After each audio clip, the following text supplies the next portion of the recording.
Samprazan, Sampurasun, Om Swastiastu. Sore ini kita akan bercerita lagi mengenai bangsa-bangsa yang memang dibuat dengan cara cloning, yaitu beberapa bangsa yang dikloning oleh Lemurian 40%.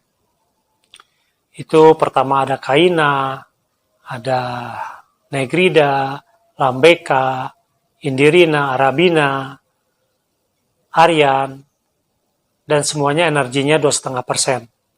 Kita akan fokus sekarang cerita bangsa Indirina.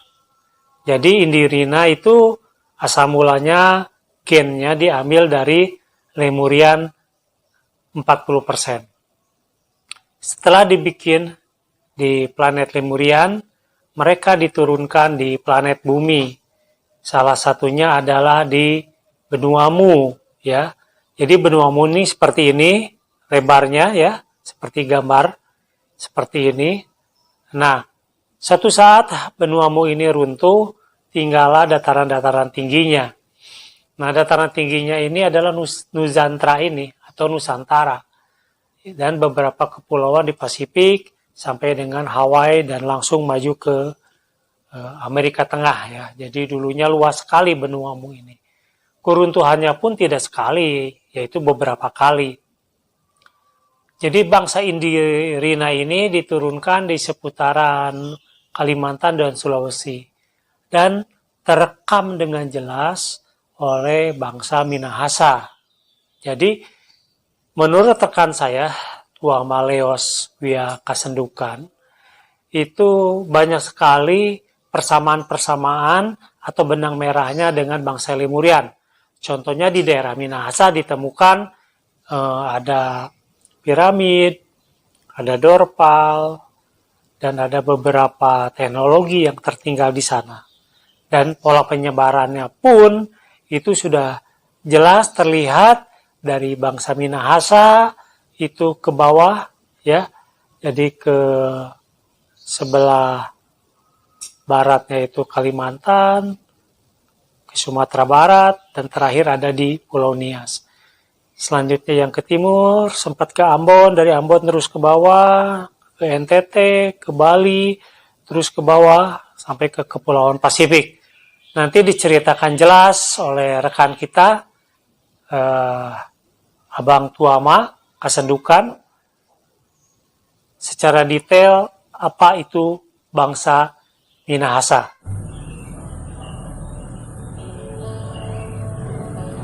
Sriwangko Tabea, Sampurasun Samprasan Rahayu. Perkenalkan, nama saya Brur Sambing Sokuman Tomaleos Wia Kasendukan. Saya akan menceritakan sejarah Minahasa versi Tau Marabunta alias Lemuria. Ya, yang mana kita tahu bahwa sejarah Minahasa itu mempunyai banyak versi. Nah, saya akan mengambilnya dari versi Marabunta atau Lemuria. Ya, terserah Anda mau menilainya sebagai suatu kebenaran atau sebagai dongeng sebelum tidur. Karena apa yang menurut Anda benar belum tentu benar menurut saya, dan apa yang menurut saya benar belum tentu benar menurut Anda. Jadi sebelum terjadi banjir ampuhan atau di Meneu, sudah ada peradaban di ujung utara Pulau Sulawesi. Leluhur menyebutnya peradaban Marabunta. Salah satu bukti peradabannya adalah piramid di Tumaluntung, Minahasa Utara. Manusia penghuni ujung utara Sulawesi pertama kali yaitu Naiwakalu Intana dan Rengan. Pada masa keturunan ke-9 dari penduduk pertama ini dipimpin oleh Apo Sumaranium. Terjadilah suatu gempa yang dahsyat berurutan selama 9 hari, sehingga terjadi letusan dahsyat dua gunung berapi purba yang sangat tinggi, yaitu Gunung Manimbah, ada yang menyebutnya Gunung Manembo, dan Gunung Makatimba, ada yang menyebutnya Gunung Makatembo. pada hari ke-10 sehingga mengakibatkan timbulnya Danau Tondano. Setelah gunung meletus dan gempa bumi, muncullah banjir ampuhan atau Dimeneu. Dari gempa itu timbullah juga daratan gunung-gunung Tamporok, Kalabat, Soputan, Lokon, Rumbengan, Masarang, Tampusu, dan Kaweng, dan beberapa daratan yang naik berupa pulau-pulau kecil serta daratan yang tenggelam. Sebelum peradaban Marabunta ada 2 peradaban lagi yang lebih tua, namun masih dirahasiakan oleh leluhur.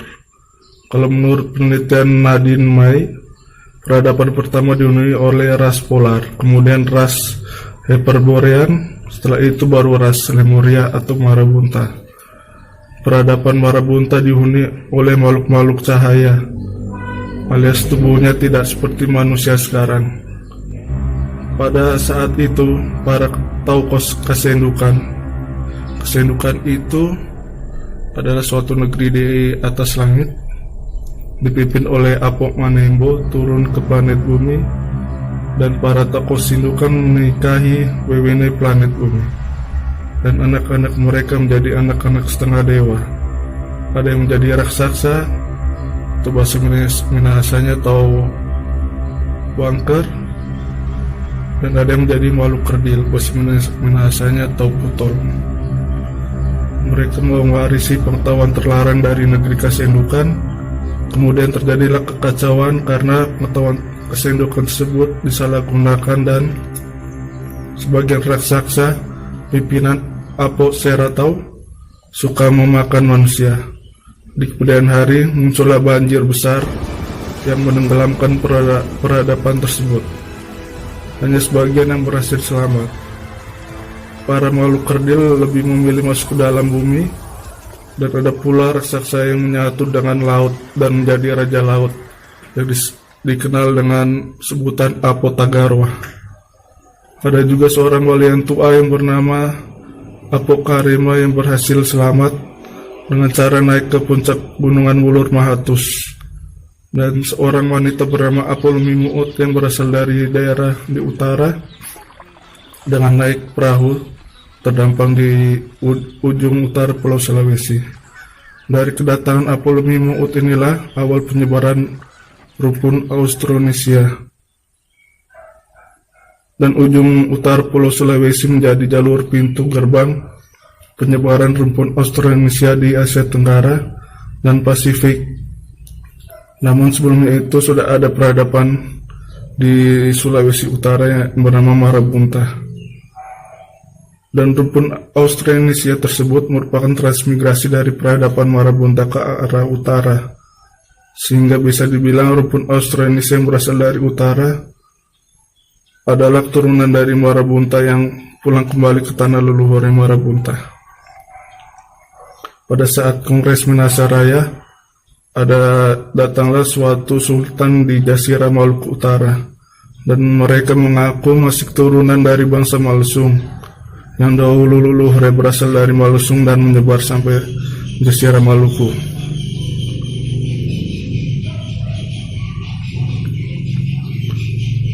Kemudian leluhur Minahasa menyebar ke timur daerah Maluku, kemudian ke Kepulauan Pasifik hingga ke daerah Wanua Amerika.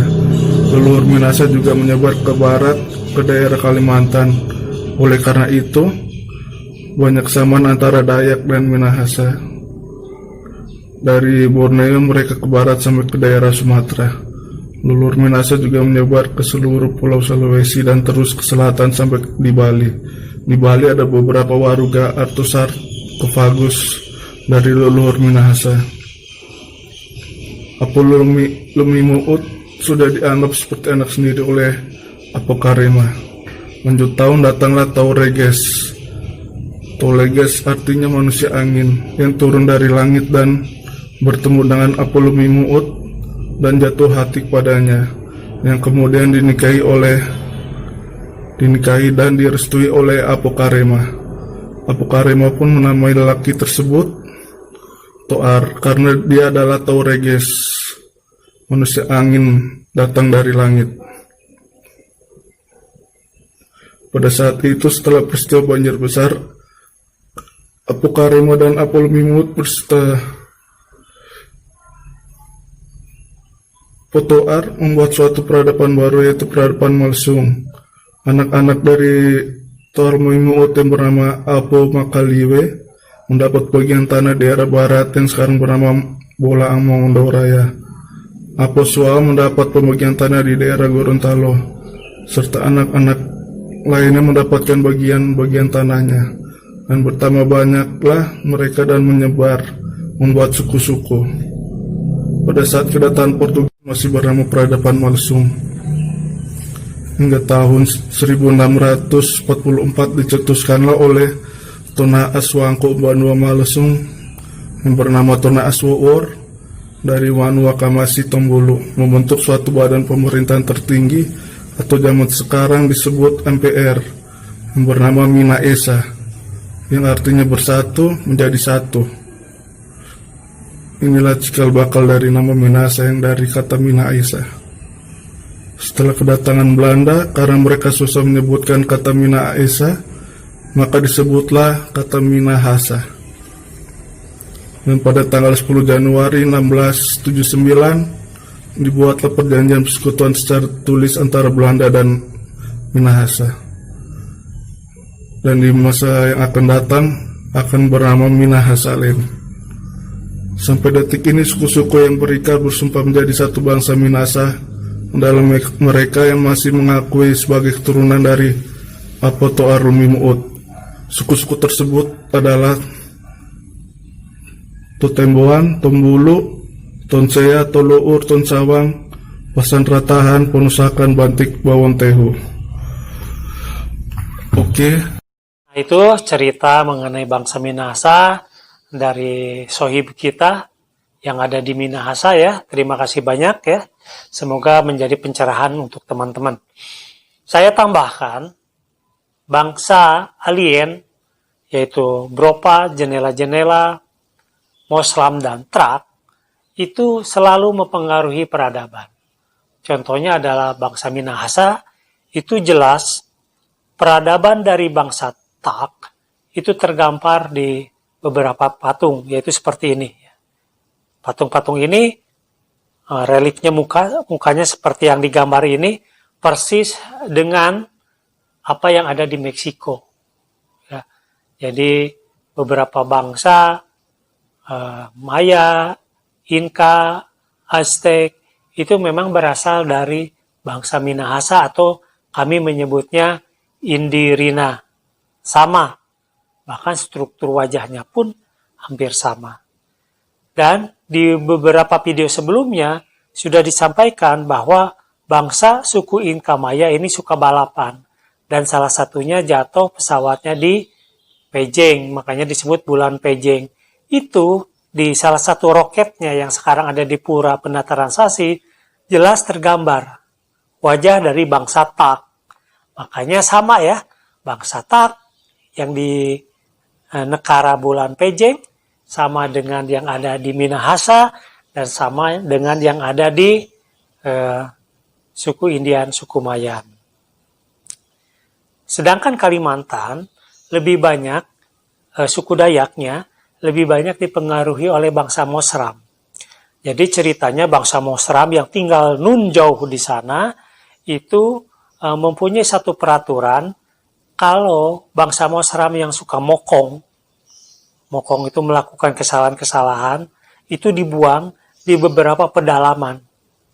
Salah satunya beberapa pedalaman di planet bumi ini. Salah satunya di Kalimantan. Nah, mereka mempunyai kekuatan energinya 5% ya. Itu ketika dibuang di daratan Kalimantan, itu mereka membawa teknologinya. Dan teknologinya ini diajarkan ke bangsa Dayak. Makanya bangsa Dayak terkenal dengan beberapa kesaktiannya. Sebenarnya kesaktian itu adalah dari teknologi bangsa Mosram yang dibawa oleh bangsa Mosram sewaktu tinggal di daerah Benuamu dan terabadikan sekarang itu di daerah Kalimantan. Nanti kita bikin khusus videonya. Jadi perbedaannya yang sangat jelas adalah bangsa Tak ini kebudayaannya itu baju adatnya itu seperti burung, ya, seperti foto-foto ini di Minahasa maupun yang di suku Aztec Mayan itu seperti burung simbolisnya. Baik, itu saja. Terima kasih atas kesetiaannya selalu mendengarkan cerita Kang Deddy Setiawan. Mohon maaf kalau misalnya di channel YouTube ini ada kekurangan dan kritikan-kritikan silakan sampaikan. Terima kasih. Assalamualaikum warahmatullahi wabarakatuh. Sampurasun, namaste, sadu, sadu, sadu.